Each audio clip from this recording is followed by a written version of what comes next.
भगवान शिव जिनकी पुनित पावन शिव महापुराण की कथा जो जीवन का सर्वाधिक सुख प्रदान करने वाली है, आनंद देने वाली, भगवती स्मरण का रस तत्व ग्रहण करवाने वाली है, ऐसी पुण्यमय आनंदमय भूत भावन भूतेश्वर भगवान शिव जिनकी पुनित पावन कथा को अपन सब आस्था चैनल के माध्यम से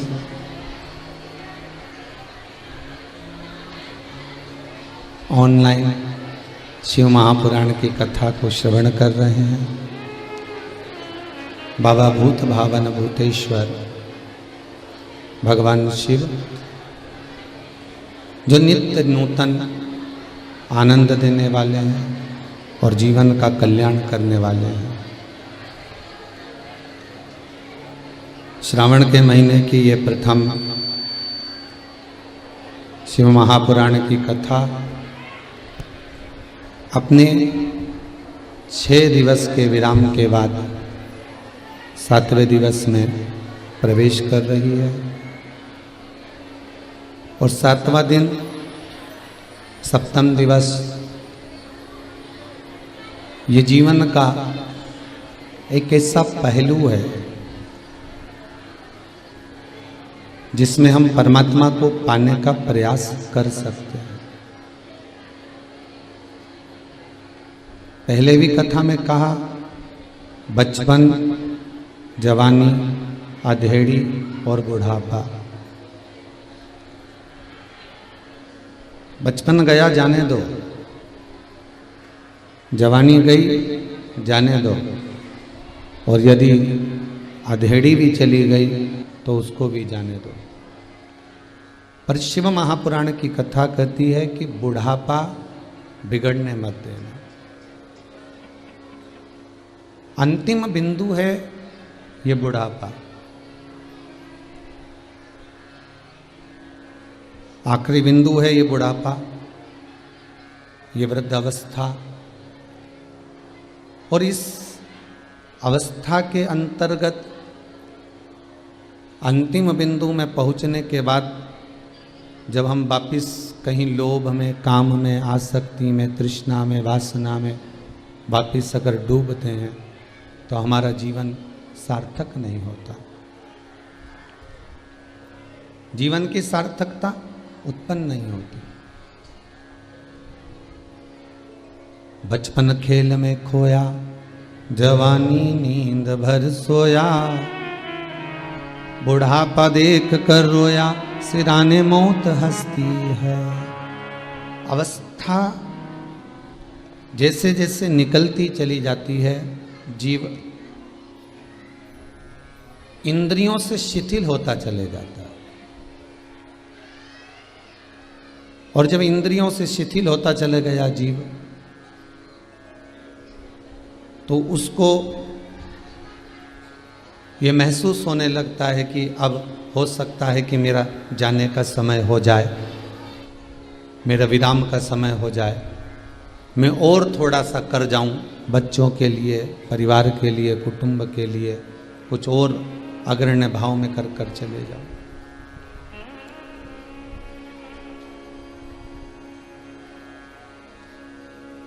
एक बार पार्वती जी ने भगवान शंकर से एक प्रश्न किया।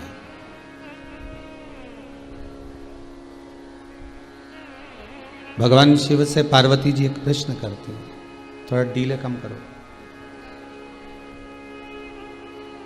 पार्वती मैया भगवान शंकर से एक प्रश्न करती है कि प्रभु आप ये बताओ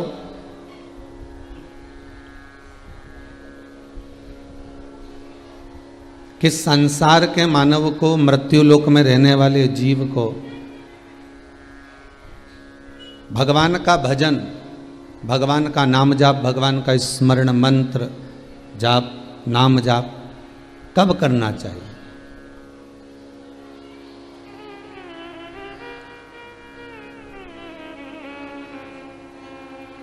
भगवान का मंत्र जाप, भगवान का नाम जाप कब करें? ये पार्वती मैया भगवान शिव से पूछ रहे हैं। और भगवान शंकर माता पार्वती जी से कहते हैं, पार्वती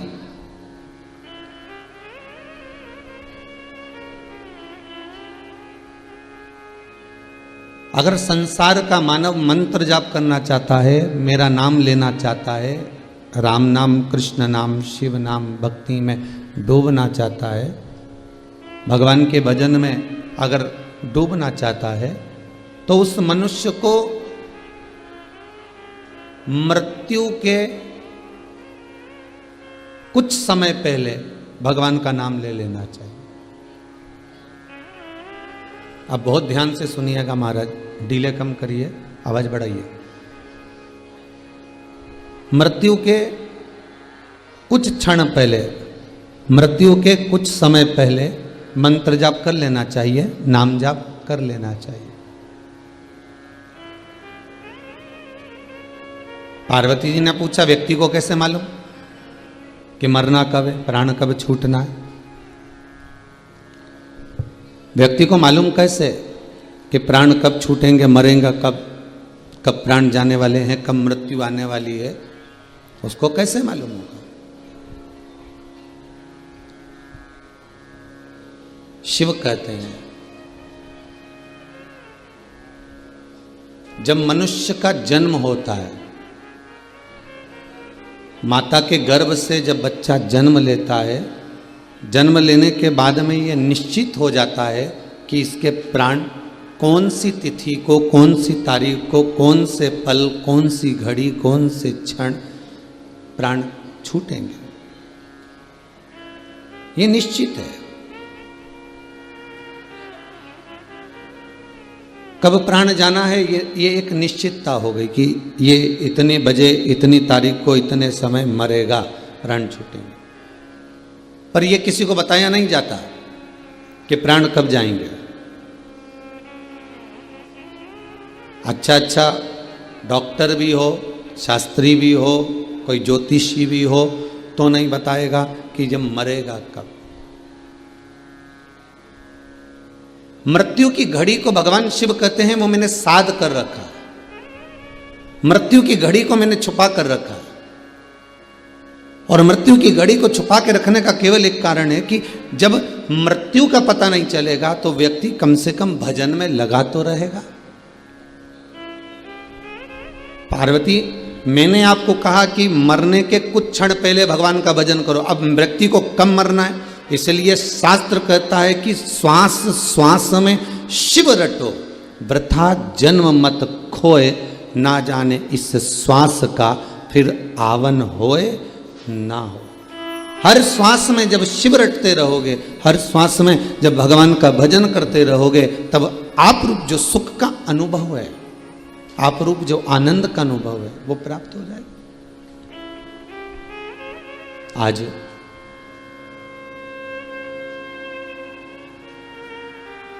स्वर्गीय श्री नारूजी बोंडे की स्मृति में आज उनका परिवार, श्रीमती निर्मला जी बोंडे, बहू श्रीमती सोनम जी बोंडे, पुत्र श्री विजय जी बोंडे, बोंडे परिवार ये छिंदवाड़ा का यदि कथा करवा रहा है तो शिव का कुछ भाग, शिव का कुछ आनंद, शंकर का कुछ अनुमोदन, शिव कृपा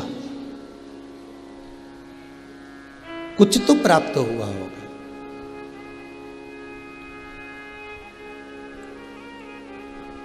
तेरी कृपा बिना ना हिले एक भी अणु, लेते हैं श्वास तेरी कृपा से तनु तनु। हे गंगधार मुक्ति द्वार ओमकार तो, आयो शरण तिहारी भोले तार तार तो। आज श्रावण का द्वितीय सोमवार है।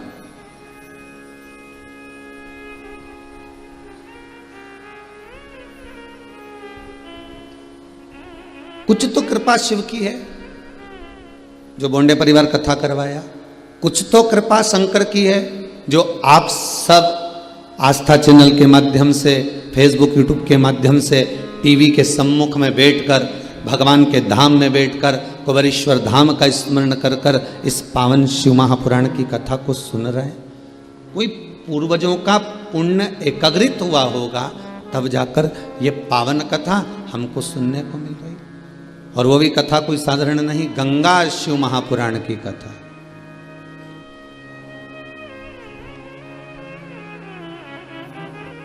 अभी तक गंगा केवल गौमुख से चलकर गंगा सागर तक थी, पर ये गंगा शिव महापुराण की कथा श्रवण कर कर गंगा हर घर घर में पहुंच गई है, केवल श्रवण कर कर।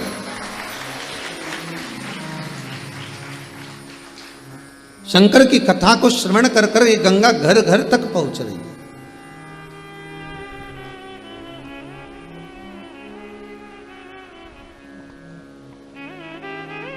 तीन नदियां, भारत की भूमि की तीन नदियां शिव महापुराण में बड़ा सुंदर इनका व्याख्यान है। पहली है गंगा, दूसरी है यमुना, तीसरी है नर्मदा। गंगा का स्नान, यमुना का पान और नर्मदा जी का केवल दर्शन जीव को कल्याण कर देता है। केवल दर्शन।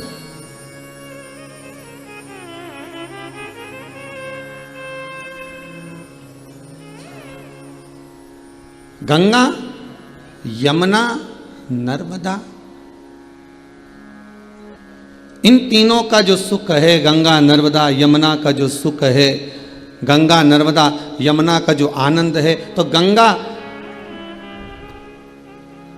स्वतः स्नान करने वाले को तार रही है।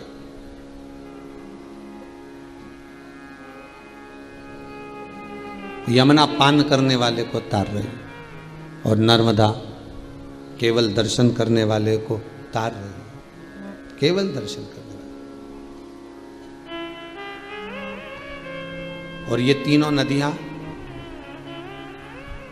वामन अवतार के समय पर इनका प्रागट्य का क्रम है महाराज। तीनों के प्रागट्य का क्रम वामन अवतार के समय पर।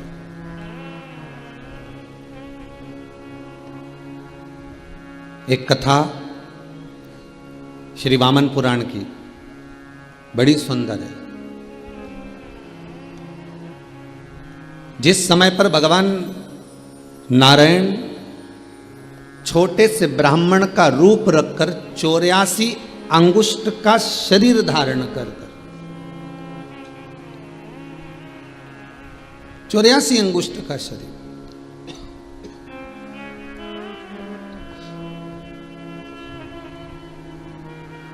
क्योंकि संसार के जितने मानव हैं, जितने मनुष्य पैदा होते हैं, संसार सागर में जितने मानव जन्म लेते हैं, प्रत्येक मनुष्य का जो शरीर होता है वो 84 अंगुष्ठ के बराबर होता है। चाहना तो आप अपने अपने घर में बैठे हो, टीवी के सामने कथा सुन रहे हो, आप अपने अपने शरीर को नाप सकते हो। 84 अंगुष्ठ के बराबर ये शरीर निकलेगा।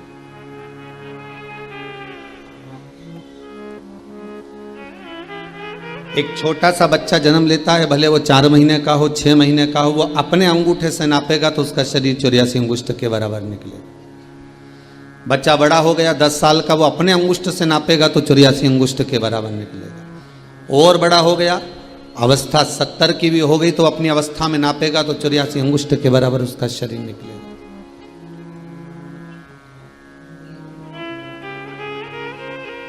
चौरासी अंगुष्ठ का ये शरीर, स्वयं वामन भगवान 84 अंगुष्ठ का शरीर धारण कर कर एक हाथ में छत्र लेकर, दूसरे हाथ में कमंडल लेकर राजा बलि की यज्ञशाला में भिक्षा मांगने गए। वामन पुराण करे।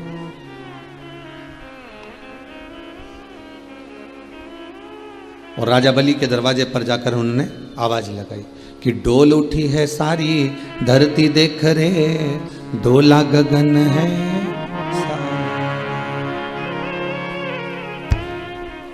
आज तेरे दर आया मांगने, वो जगत का पालन हारा रे, जगत का पालनहारा। तू छोड़ सकल अभिमान ओ पगले। एक शब्द जोड़ा गया इस भजन में, ओ पगले। पागल किसको कहा गया? जो मीराबाई भगवान की भक्ति में दिन रात रमी रहती थी, लोग उसको बावरी कहते। बावरी मतलब पागल। नामदेव जी महाराज को लोग पागल कहते हैं, कर्माबाई को लोगों ने पागल कहा, संत तुकाराम जी को लोगों ने पागल कहा, रामकृष्ण परमहंस जी को लोगों ने पागल कहा। राष्ट्र के जितने संत, साधु, सन्यासी, तपस्वी, साधक, उपासक जो भगवान की भक्ति में लगे रहे, दुनिया के लोगों ने उनको ताने दिए, अपशब्द कहा, पागल कहा, आड़े तेड़े संबोधन से पुकारा। आप भी रोज रोज कथा खोलकर बैठ जाओ, रिमोट हाथ में लिया और 2 बजी और तुम कथा खोलकर बैठ जाओ, तो घर के लोग तुमको भी पागल करने लगेंगे। ये तो पगली हो गई, ये तो बावरी हो गई, ये तो कमली हो गई, इसमें तो अक्कल नहीं रही है, ये पागल है।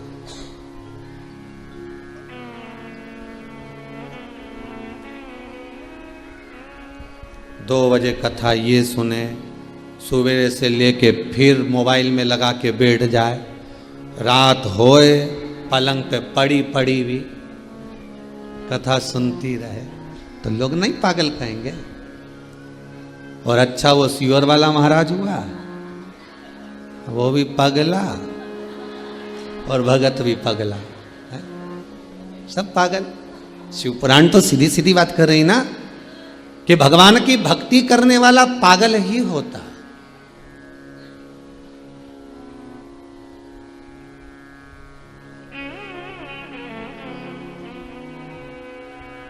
जो भगवान के भजन में डूबा हुआ है वो पागल है।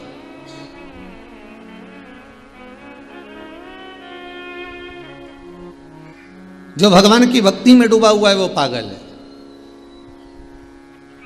और आज बाबन भगवान राजा बलि के सम्मुख में करें कि राजन, अरे ओ पगले, कर ले तू थोड़ा दान,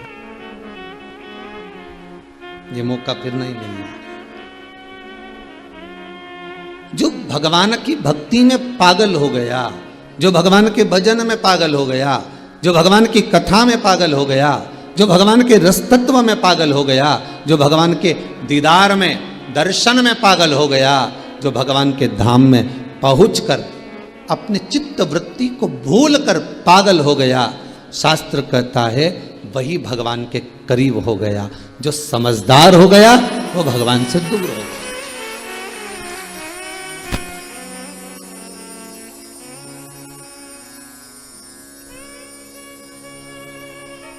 दो तरह की बहू होती है घर में, एक समझदार बहू, एक पगली बहू। ठीक है, तुम्हारे घर में भी होगी। जितने लोग कथा सुन रहे हो आस्था चैनल पर, जितने लोग कथा सुन रहे हो मोबाइल पर, जितने यूट्यूब फेसबुक पर श्रवण कर रहे हो, और जितने आनंद से अपने अपने घरों में बैठकर कथा का रस तत्व स्मरण कर रहे हैं, आपके घर में भी दो तरह की बहू होगी, एक समझदार, एक पगली।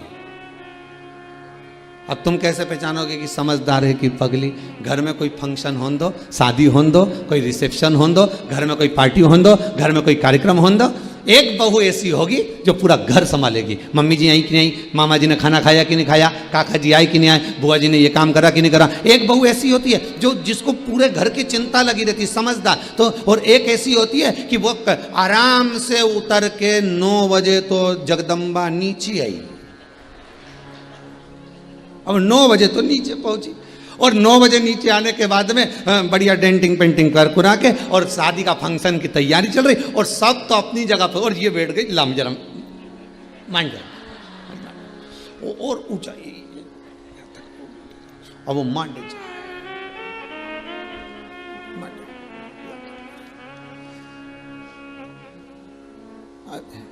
अब इतनी वो जेठानी इतना काम कर रही है, देवरानी इतना काम कर रही है, और तू मेहंदी मंडवा रही है।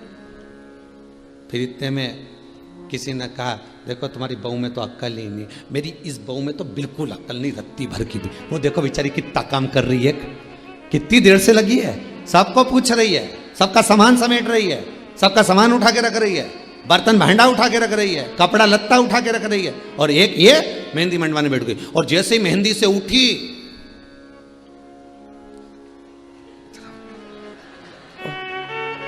बेचारा भेरू दौड़ के आया।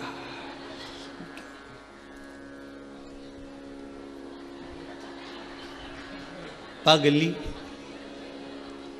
अब ये पागल, अब बेचारा रोटी की थाली वाली लगा के लाया, डुबा डुबा के खिला दिया। अब यही कर सकता, पहले से तो वो ही डूबा हुआ है, डुबा डुबा खिला। अब में तो अकल नहीं थी, नमक धर लाता, अब खिला। फिर किसी ने कहा, देख लो तुम्हारी बहू सब काम में लगे और वो खाना खा रही है, अक्कल नहीं है, पगली है। अब समझदार जो बहू थी उसने पूरा काम संभाला, कपड़े संभाले, जेवर संभाला, घर में ताला भी लगाया, चाबी भी लगाई, कमर में खोस के भी लाई, सब माता पूजन करने चले गए, सब मंडप करने चले गए, सब रिसेप्शन में चले गए, और ये संभालती फिरी। और एक तैयार हो हुआ कि वो तो खूब एंजॉय करे। अब एक पागल है, एक समझदार है।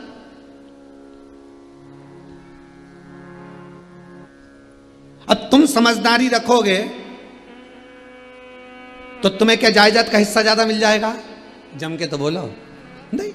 सास की रकम ज्यादा मिलेगी? नहीं, उतनी मिलना है, भले तुम दौड़ दौड़ के काम करो, चाहे।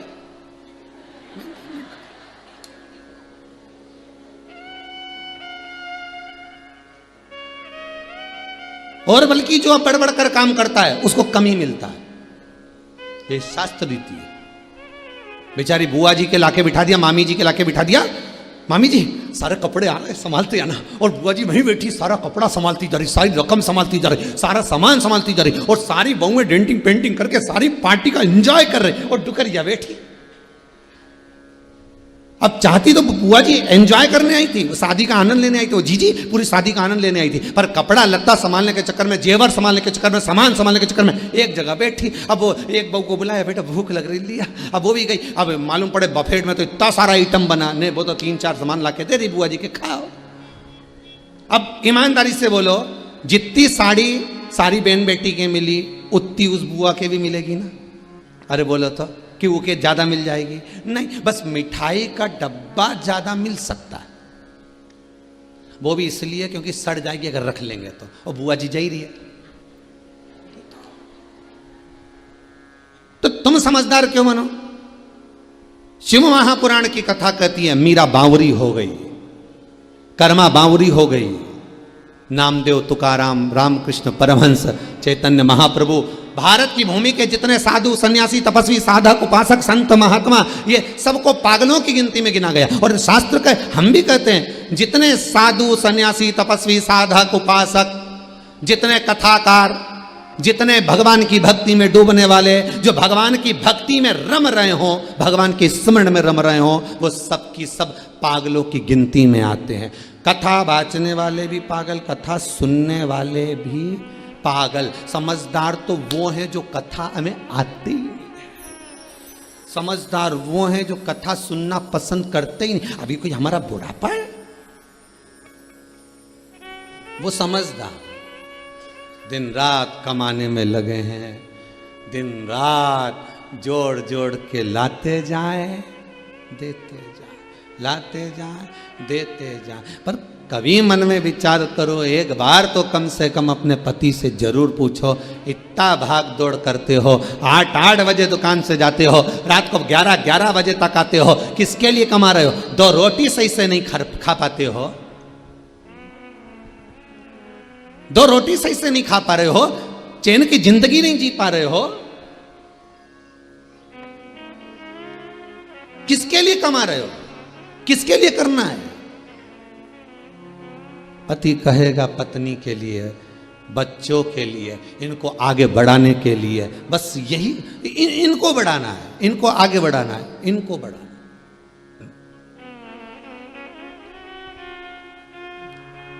सोच सोच के टेंशन ले लेके शुगर हो गई, भूखे रह रह के बीपी ऊंचा नीचा हो गया, नींद नहीं आ रही तो आंखें के नीचे कालापन आ गया, रात के घबराहट भी हो है। डॉक्टर साहब के पास गए तो के डॉक्टर साहब बड़ी बुरी हालत है। हो क्या रहा है? सब कुछ हो रहा है।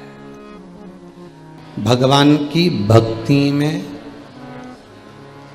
पागल हो जाना प्रमोशन है।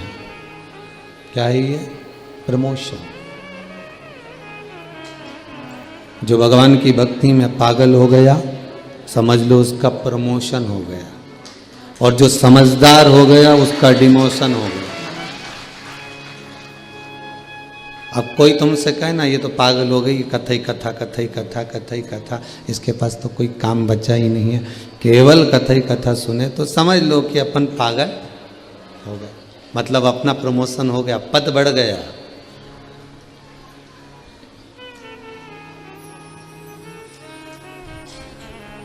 प्रमोशन हो गया, पद बढ़ गया।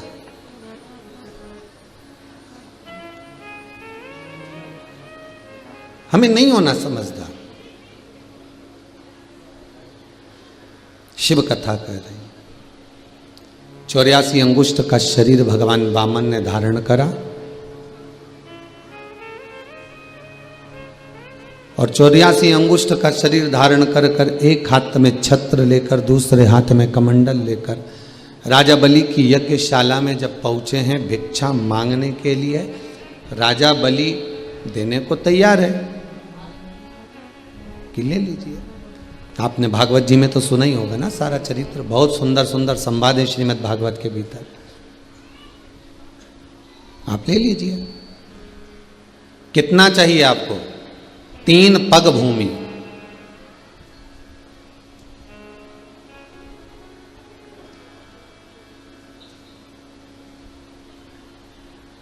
तीन पग भूमि में सब कुछ हो जाएगा। हाँ।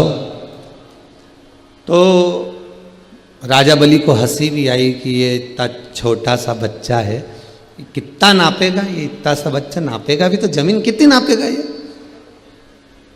राजा बलि ने कहा एक काम करो, हम हमारे पांव से नाप कर दे देते। वामन भगवान ने मन में सोचा तेरे पांव से नब्बा ना होती तो मैं यहाँ आया काहे को? टाइम भी तो बर्बाद करा कि नहीं करा मैंने आके, है? और हम तो हमारे पांव से नाप लेंगे। तो राजा बलि बोला कि एक काम करो कि फिर तुम थोड़ा और ज़्यादा मंग लो। अब वामन भगवान ने मन में सोचा इतना ही निकल जाए नहीं वही बहुत है? कहने को तो कहने वाला व्यक्ति कुछ भी कह दे, कुछ भी कह दे। तू एक बार मुझे बोल के तो देख, तेरे लिए चांद तोड़ लूं।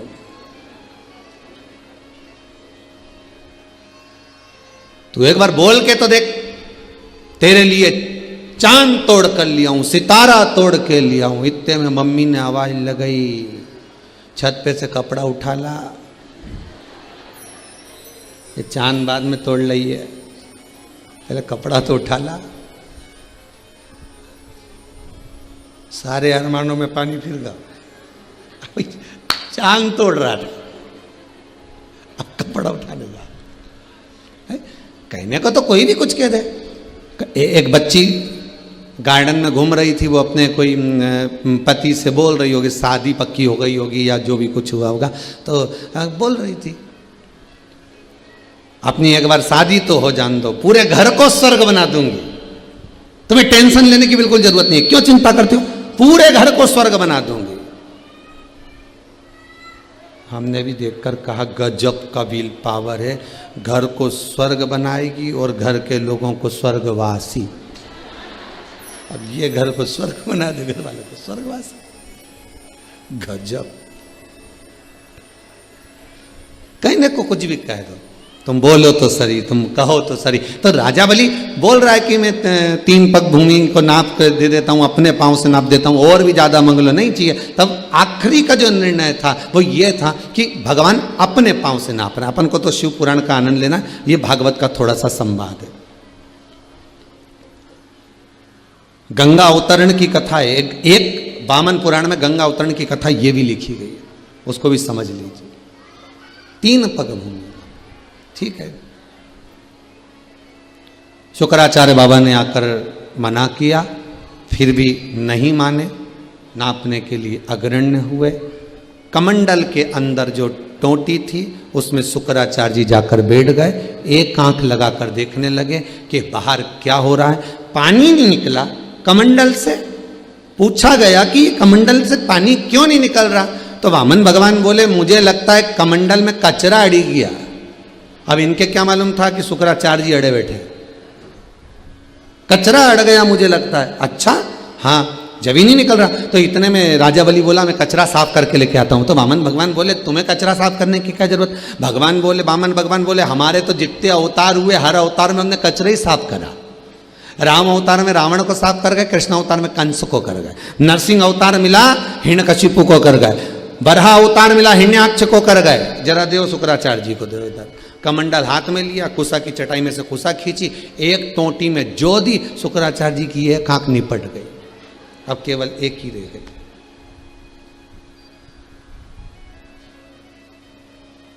कितनी सुंदर बात श्रीमद् भागवत में लिखी, शिव महापुराण में लिखी कि माता पिता, घर का बुजुर्ग, घर का बड़ा, घर का बयो, घर का वृद्ध, घर का जो बड़ा होता है, बुजुर्ग होता है, घर के जो बड़े होते हैं, उनकी दृष्टि एक होना चाहिए। तो इसका मतलब ये नहीं कि तुम घर जाके निपटा दो, उनकी दृष्टि एक होना चाहिए। एक से क्या मतलब है कि अगर 4 बहुएं हैं तो चारों के प्रति एक बराबर का प्रेम हो, 3 बेटे हैं 3 के बराबर का प्रेम हो, 2 बेटे हैं 2 के प्रति बराबर का प्रेम हो, 4 बेटियां हैं 4 के प्रति बराबर का प्रेम हो। पहले की माताएं बड़ी समझदार होती थी, जब दिवाली पे कपड़ा लेने जाती थी एक थान का कपड़ा कटवा के लेके आती थी। लल्लू कल्लू ने, पप्पू ने, मुन्ना सब के एक जैसा पिना देती थी। और अगर वो लल्लू कल्लू पप्पू मुन्ना में से एक भी घूम जाता था तो पहचान में आ जाता कमलाबाई का छोरा है, तुरंत।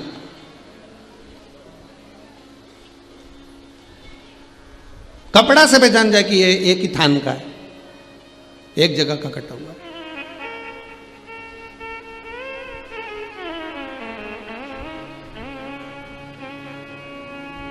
शुक्राचार्य जी की ये क्यों करी गई, क्योंकि दान करने वाले को रोक रहे थे।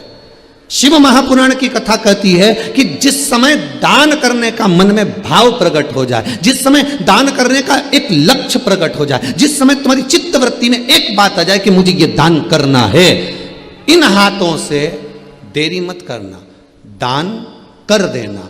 दान मन में आने के बाद अगर रख लिया जाता है तो व्यापार, व्यवसाय या उन्नति को रोकना प्रारंभ कर देता है।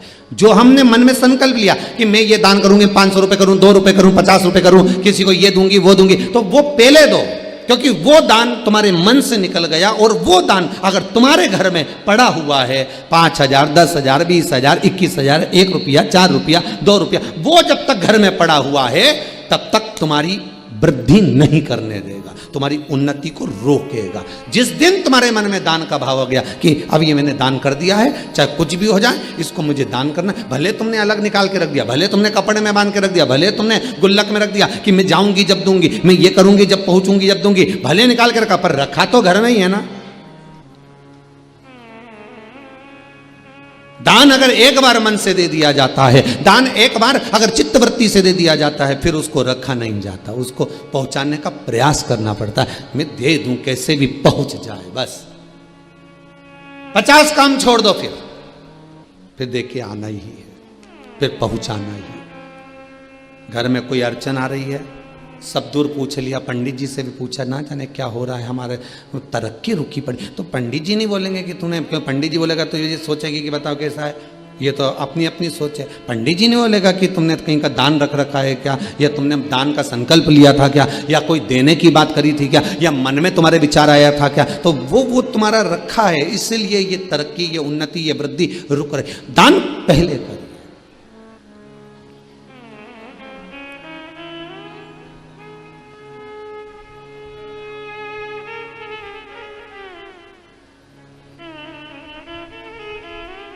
कितना सुंदर लिखा, 100 काम छोड़ो पहले स्नान करो, 1000 काम छोड़ो पहले भोजन करो,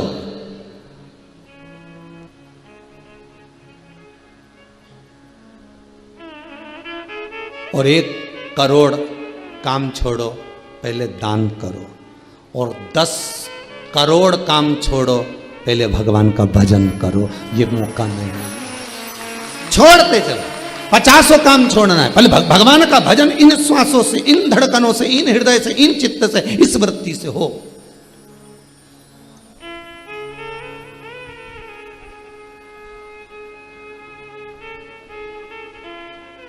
भगवान का नाम निकलता रहे चित्त वृत्ति से, मन से, ये नाम भगवान का हम जपते रहे। नाम दिल से जो भगवान का लिया करते हैं, उन्हीं भक्तों को प्रभु प्रेम किया करते हैं। आप दिल से अगर नाम ले रहे हो, भगवान को दिल से रिझा रहे हो, भगवान को हृदय से, चित्त वृत्ति से मना जी, 50 काम छोड़ना है। आपका टिफिन अगर आ गया, दुकान में अगर भोजन की थाली आ गई, दुकान में अगर टिफिन आ गया, ऑफिस में अगर टिफिन आ गया, अगर समय है कि 2 बजे छुट्टी होती है तो सबसे पहले आप 50 काम छोड़कर 2 बजे किसी से बात नहीं करूंगा, पहले भोजन करूंगा। अन्नपूर्णा आपका इंतजार ना करे, आप अन्नपूर्णा का इंतजार करो। यदि अन्नपूर्णा को आपका इंतजार करना पड़ता है तो एक घड़ी, एक पल, एक क्षण ऐसा भी आता है कि अन्नपूर्णा रुष्ट होकर चली जाती है। कई लोगों की आदत रहती है, सामने पत्नी ने थाली लगा दी, मम्मी ने थाली लगा दी, बच्चा मोबाइल लेकर बैठा है, बस अभी 1 मिनट, बस ये पोस्ट और कर दो, बस 1 मिनट ये काम और कर दो, और कंप्यूटर लेकर बैठा, लैपटॉप लेकर बैठा हुआ। 50 काम छोड़ो, 1000 काम छोड़ो, पहले सामने जो भोजन की थाली है, जिसको खाने के लिए तुम इतनी कमाई करने के लिए तुम ये सारा फैलारा फैलाए हो, ये ऑफिस, ये दुकान, ये जमीन, ये जायदाद, ये धंधा, ये पानी, ये जो तुम कर रहे हो, ये नौकरी, ये सर्विस, काय के लिए कर रहे हो? केवल 2 रोटी के लिए, भोजन पेट भरने के लिए, और उसको भी सामने लाकर रखी है, ठंडी हो रही है, और तुम लेकर लैपटॉप, मोबाइल सब बैठे हुए हो, और वो अन्नपूर्णा इंतजार कर रही है, तो उसमें आपको दोष लगता है। कितनी सुंदर बात कही है, गर्ग संहिता के अंतर्गत वर्णन किया, जिस समय अन्नपूर्णा महारानी सम्मुख में हो तो आपकी दृष्टि कहीं दूसरी जगह ना हो, उस अन्नपूर्णा पर होना चाहिए, उस अन्नपूर्णा, उस भोजन की थाली पर हो।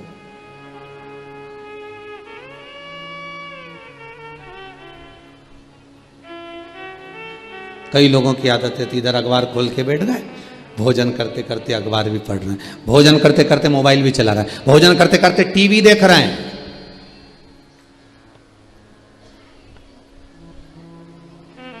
कई माताओं की आदत है, रसोई घर में से भोजन लेके आई, टीवी के सामने नाटक आ रहा था, लेके बैठ गई खाने। अब रुचि आएगी क्या? अरे 2 रोटी के लिए तरस रहे हैं दुनिया के लोग, और वो 2 रोटी तुम्हारी थाली में पड़ी है, और उस अन्नपूर्णा का तुम अपमान कर कर उस टीवी पर ध्यान देकर उसका सम्मान कर रहे हो।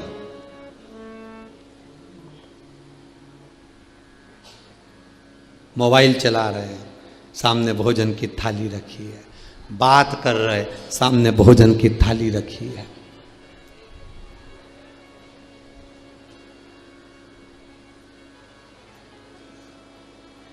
कुबेरेश्वर धाम में अभी तो खेल लॉकडाउन चल रहा है, परमिशन नहीं, पर जब भी संपूर्ण विश्व जब कोरोना महामारी से बाहर निकल जाए, तब जब आप कुबेरेश्वर धाम आए, सीता रसोई में जाकर, अन्नपूर्णा रसोई में जाकर जब आप भोजन करेंगे, तो वहाँ पर जो भोजन बनाने वाले भंडारी हैं, अगर आप चिल्लाकर बात कर रहे होंगे या मोबाइल पर बात कर रहे होंगे भोजन करते समय, तो वो आपको चिल्ला देंगे, आवाज़ लगा देंगे, मोबाइल बंद करिए, भोजन कर रहे हो ना। इस कुबेरेश्वर धाम में जो 21-21 हजार रुपए आपने जमा करे हैं, आप आजीवन भोजन भंडारे के सदस्य बने हो। जब यह मंदिर का निर्माण पूर्ण हो जाएगा कुबेरेश्वर धाम का, भोजन भंडारा तो चालू हो चुका है, पर जब मंदिर का निर्माण हो जाएगा, जिन जिन ने 21 हजार रुपए जमा करे हैं आजीवन भोजन भंडारे के, उनका नाम वो शिलालेख पर एक बड़े से पत्थर पर सबके नाम अंकित हो जाएंगे। तुम्हारे बच्चे कभी आएंगे, अपना नाम पढ़कर गौरवान्वित महसूस करेंगे कि ये तारीख को हमारे पूर्वजों ने भोजन की व्यवस्था कर कर गए हैं। ये अन्नपूर्णा का भोजन। तो यहां नियम है, आप जब भोजन करेंगे वहां मोबाइल चला रहे होंगे तो मना कर दिया जाता है। भोजन बनाने वाला भंडारी मना कर देगा, या फिर अंदर जो हरडिया जी रहते हैं वो मना कर देते हैं, नहीं साहब अंदर ना तो मोबाइल चलेगा ना आपकी बात चलेगी, आप तो सीधे भोजन करो, रस तत्व ग्रहण करो, मां अन्नपूर्णा का नाम लो, कुबेर भंडारी का नाम लो, क्योंकि उसके घर का अन्न का भाग जब हम ग्रहण करते हैं, उसके दरबार का जब हम प्रसाद ग्रहण करते हैं, तो मेरा कुबेरेश्वर महादेव किसी ना किसी रूप में हमारा भी कल्याण कर ही देता है। ये उसकी कृपा है, ये उसकी दया। तो मना कर देते हैं, आप मोबाइल अंदर नहीं चलाओगे, आपको कुछ बात करना है बाहर जाकर करिए, या फिर भोजन की थाली रख दीजिए।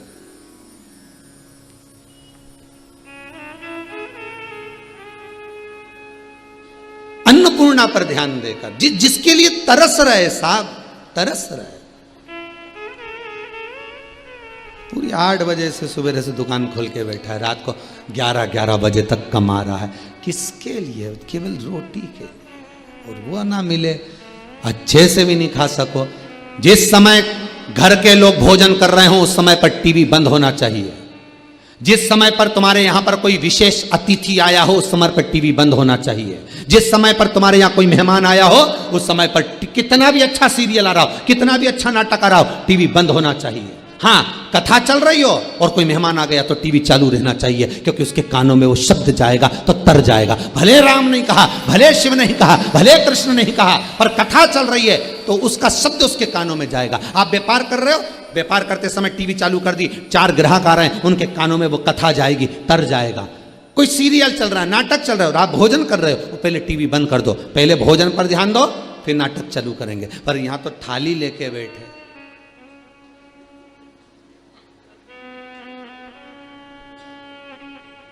कुमकुम भा सास भी कभी चित्त नहीं। अन्नपूर्णा भी सोच रही है मैं किसके हाथ में पड़ी हूं। और सरल भाषा में समझ लो, पति के साथ पत्नी घूमने जाए, बहुत सरल भाषा में समझिएगा। पति के साथ पत्नी घूमने जा रही है, एक मित्र के साथ मित्र घूमने जा रहा है, एक सहेली के साथ सहेली घूमने जा रही है।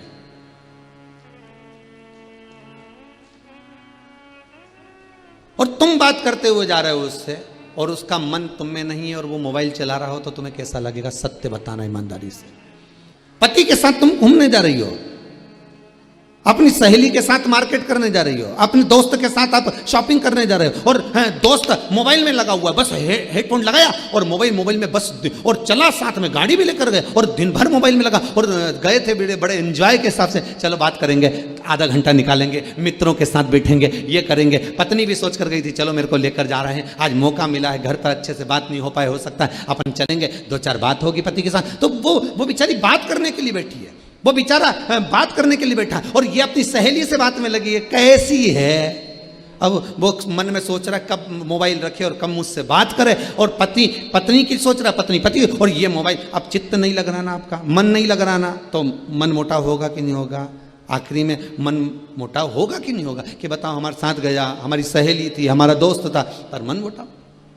उसी तरह अन्नपूर्णा की थाली तुम्हारे हाथ में है, भोजन तुम्हारे सामने है, और तुम टीवी देख रहे हो, तुम मोबाइल देख रहे हो, तुम हैंडसेट देख रहे हो, तुम मैगजीन पढ़ रहे हो, तुम अखबार पढ़ रहे हो, और वो अन्नपूर्णा तुम्हारे सामने है, तो अन्नपूर्णा का अपमान होगा कि नहीं होगा? दूसरी बार तुम्हारी पत्नी तुम्हारे साथ घूमने जाएगी क्या? पहले कह देगी या तो मोबाइल रख लो या मुझे रख लो।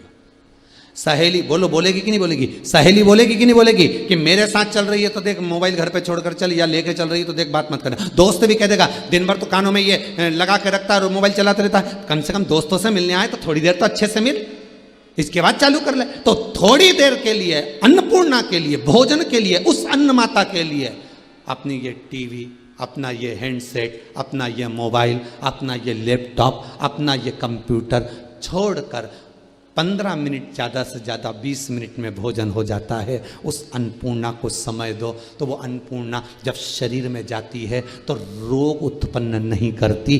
और रोग कौन सी अन्नपूर्णा उत्पन्न करती है वो भी समझ लीजिए। तुम उसको समय नहीं दे रहे। रोग कौन उत्पन्न कर रहा है? घर पे आके झगड़ा कौन करेगी? तुमने जिसको लेकर गए तो समय नहीं दिया, झगड़ा वो करेगी। उसी तरह टीवी देख देख कर भोजन करो, डायबिटीज होगी। टीवी देख देख कर भोजन करिए, बीपी शुगर सब होगा। यहां तक शास्त्र कहता है कि टीवी देखकर भोजन करने वालों की हेल्थ बढ़ती चली जाती है। बोलो, बोलते कि नहीं बोलते? बच्चा अगर टीवी देख रहा है और भोजन कर रहा है तो उसकी हेल्थ बढ़ती चली जाएगी, रोग बढ़ते चले जाएगा। मोबाइल देखकर भोजन कर रहे हो, रोग बढ़ता चले जाएगा, क्योंकि ध्यान नहीं रहता और वो वसा के रूप में काम करती। और अगर हमने सब दूर से त्याग कर रस तत्व को ग्रहण करा है, भोजन का रस ग्रहण करा है, तो वो अन्नपूर्णा जिसका अन्न उदर में जा रहा है वो हजारों औषधियों के बराबर हो जाता है, औषधि के रूप में हो जाता है।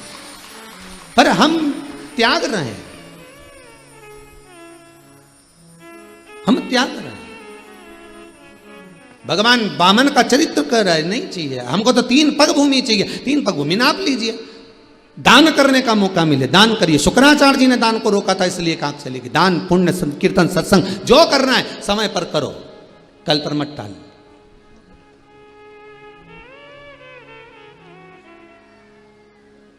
शास्त्र कह रहा है ईश्वर से भले मत डरो पर अपने कर्म से डरो। किससे डरना है? कर्म से। ईश्वर तो माफ कर सकता है, गुरु से नहीं डरना, मत डरो, गुरु माफ कर सकता है। माता पिता से नहीं डरना, मत डरो, माता पिता माफ कर सकते हैं। घर के बुजुर्गों से नहीं डरना, मत डरो, घर के बुजुर्ग माफ कर सकते हैं। परमात्मा से नहीं डरना, मत डरो, परमात्मा माफ कर सकता है। पर कर्म मनुष्य का कभी माफ नहीं करता, वो तो भुगताता है, भोगना तो पड़ता है। चाहे रोके भोगो, चाहे हंसकर भोगो। गुरु माफ कर देगा, ईश्वर माफ कर देगा, शंकर माफ कर देगा, पर कर्म कभी माफ नहीं करेगा। कर्म तो भुगताएगा। जैसी करनी करोगे वैसा भोगना पड़ेगा। सियोर वाला महाराज तो यहाँ टीवी के सामने आस्था चैनल पर बोल देगा कि भैया भोजन टीवी बंद कर देना चाहिए, भोजन करते समय नाटक बंद कर देना चाहिए, भोजन। हाँ, अगर भजन आ रहे हो, हाँ अगर कथा चल रही हो और उस समय पर आप भोजन कर रहे हो, बिल्कुल पहले का नियम था। पहले जब पति भोजन करता था, बेटा जब भोजन करता था, माँ पल्लू झेलती थी। बोलो सही है कि गलत है? पंखा झेलती थी और झेलकर फिर माँ प्रेम से भोजन कराती थी। कोई भजन गा लेती थी, पत्नी कोई गुनगुना लेती थी। कोई जब गुरुजन भोजन करते, आज भी नियम है, ब्राह्मण सदगुरु जब भोजन करने बैठते हैं तो जो शिष्य होते हैं वो मंत्रों की ध्वनि करते हैं, स्मरण करते हैं, भजन गाते हैं, नाम जाप करते हैं।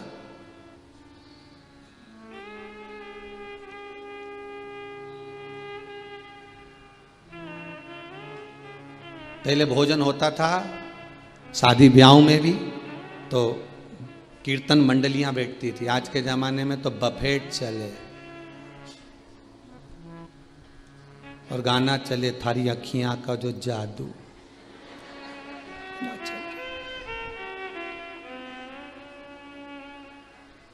अब खाए, गाना श्रवण कर रहा है, अन्न भाग ग्रहण कर रहा है, इंद्रियां बेकार हो गई, शिथिल हो गई, उसका कोई महत्व ही नहीं रहा। पहले के भोजन से भजन की मात्रा बढ़ती थी, आज के भोजन से काम की मात्रा बढ़ती है। लोभ, आसक्ति, वासना, तृष्णा, काम, ये सब बढ़ रहा, सब। थोड़ा चेंज कर कर तो देखो, थोड़ा सा तो बदल कर देखो कि आज से मैं नियम लेता हूं, श्रावण का दूसरा सोमवार 1 वर्ष तक का नियम ले लो, तुम ज्यादा मत लो, 1 महीने का नियम ले लो कि 1 महीना, 1 वर्ष, 6 महीना, 4 महीना, चतुर्मास का 4 महीना मैं टीवी देखकर भोजन नहीं करूंगा, मैं टीवी देखकर भोजन नहीं करूंगी। फिर उसका जो असर होगा वो देखिए, रोग बीमारी कम होती है कि नहीं होती, और मन भगवान में लगता है कि नहीं लगता, खुद मालूम पड़ जाएगा। क्योंकि अन्नपूर्णा अपना असर देना प्रारंभ कर देगी, अन्नपूर्णा अपना रस देना प्रारंभ कर देगी।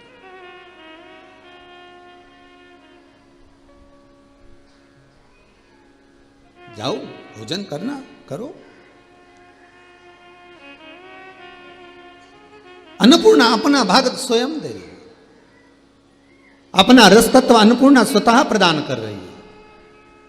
और अन्नपूर्णा जब अपना रस देना प्रारंभ करेगी तो सुख अपने आप आएगा। डोल उठी है सारी धरती देख रे, डोला गगन है सारा,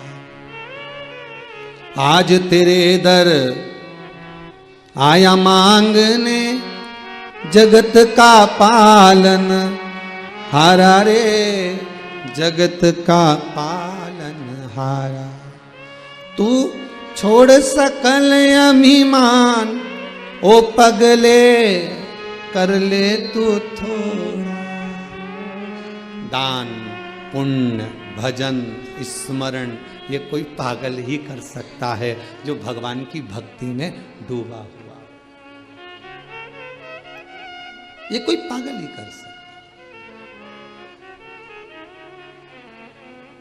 भगवान की भक्ति में वही डूब सकता है। भाई महाराज, जो भगवान की भक्ति में वही डूब सकता है जो भगवान की भक्ति में डूबा हुआ हो, अलमस्त भाव में वो डुबाने का प्रयास करेगा। जो नदी की था तक होकर आ गया, नदी के नीचे तक घूम कर आ गया, वो जानता है कि नदी कितनी गहरी है। नहाया हुआ नदी में कूदा हुआ व्यक्ति तुमसे कह देगा ज्यादा अंदर मत जाना। नदी में कूदा हुआ व्यक्ति कह देगा हाँ आ जाओ, मैं हूं साथ में, आ जाओ नहा लेना।